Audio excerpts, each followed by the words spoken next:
In this episode, we're gonna look at one of the most interesting gun developments I've ever seen in any spray gun. We're gonna test it out, see if it's some sort of gimmick or does it really work. And thanks for joining me on this episode. My name is Brian and welcome to Paint Society, the channel where the learning doesn't stop when the video ends. Today's episode brings us to a 2020 Hyundai Elantra where the hood is completely blistering and cracking and needs a full strip of the whole entire surface and all the paint. So we're going to be using the Aircraft Ultra liquid form to chemically strip all the paint and take a look at how much it actually strips off of the panel in just one coating of the product. Now once that's all done, then you're going to whip out your 80 grit on my rotary sander and I'm going to go ahead and get that whole entire panel nice and cut down and remove any tiny last bits of paint that still might be hanging on to the surface. And once everything is completely sanded down, we're going to use a pre-treated etching wipe to protect the metal. That's right, all it is a wipe. You wipe it on the best you can in one direction, and as you wipe it on, it's going to take on a rainbow effect, showing you that that metal is completely protected. After about 30 minutes, then I'll take it back into the booth and get it back set up onto the booth stand. And from that point, we're ready to start with our regular color build black sealer. Once our sealer is completely applied to the hood, that will bring us into our next process, and that being the base coat. We're gonna go ahead and lay down the exact color code that this Hyundai was produced with at the factory to give it that perfect look. And once everything is completely laid down with the base coat, that's where this brand new Sagola Hex comes in, and we're gonna see what it's all about right now. And that's exactly what we have here. This is all in base coat. It's flashing off. Once it flashes off, it'll be a little bit more flat looking, but let's go inside and take a back look at that spray gun. And I'm gonna show you and talk to you about how I feel about Sagola. Now off the bat, how I sincerely feel about Sagola as a brand is that they are superior built spray guns. The build quality behind them and this product development behind each one of these spray guns, you can see it go into each one of these designs. Now this is the Hex model. We've never seen anything like it before, and you haven't really been seeing too many Sagolas on the channel. In all honesty, the original 4600 Sagola before the newer version I was a bigger fan of than the newer ones dropped off. In all honesty, it just didn't work out for me. I like the older version better.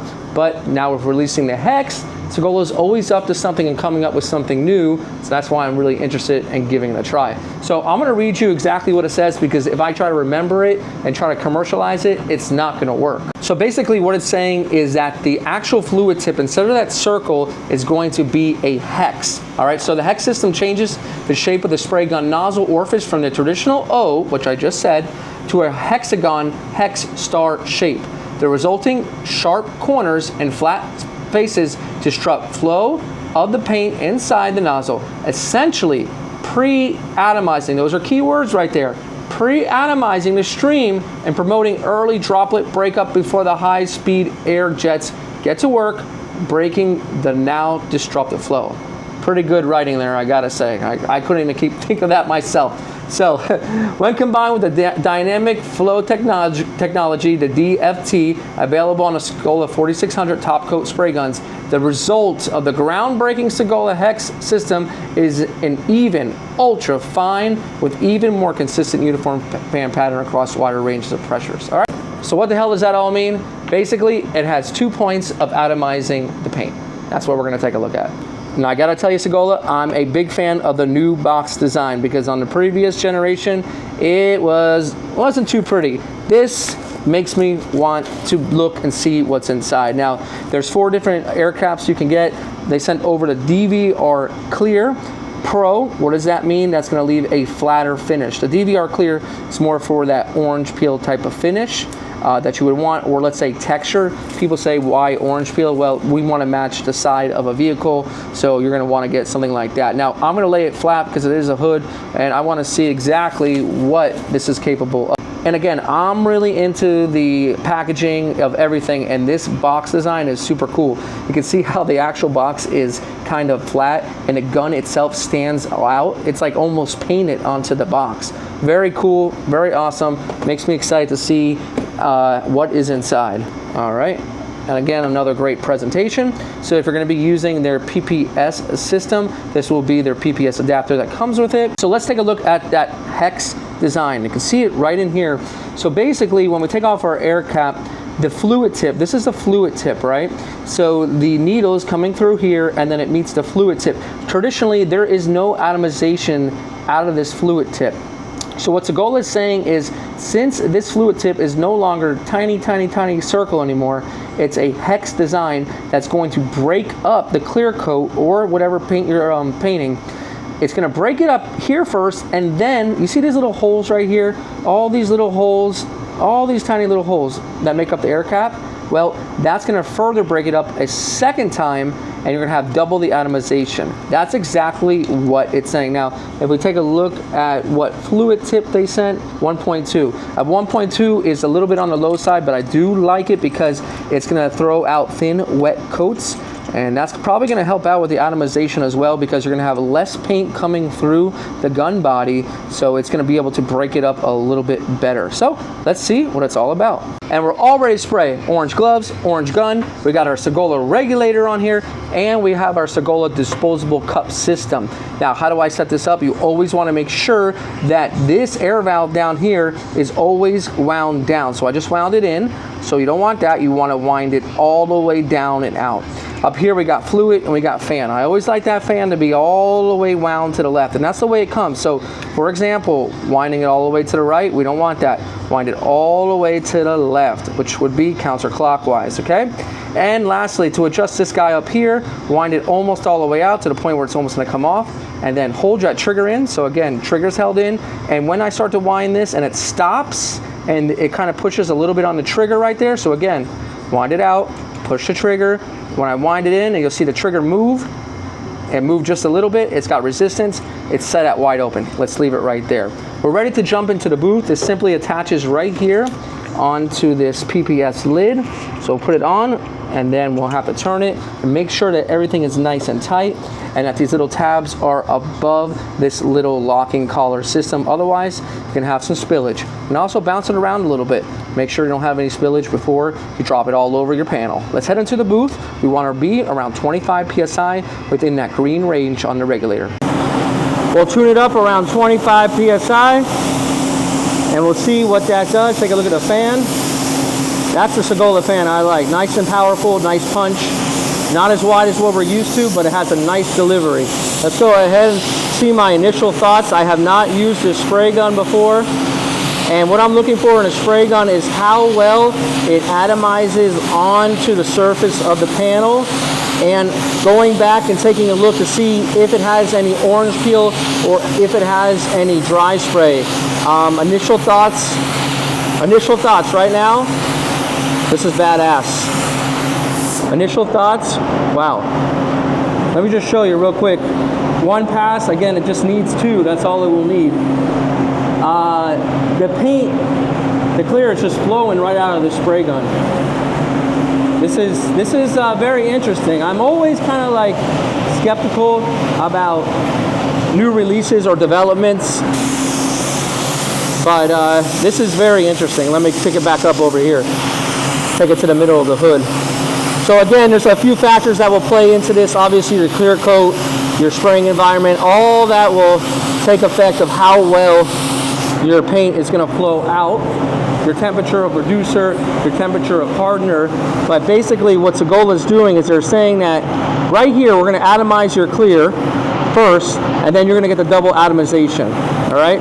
So what is that going to do? What is atomization? Basically, that's breaking up of the paint material into the finest droplets so that when it hits the panel, it's nice and smooth.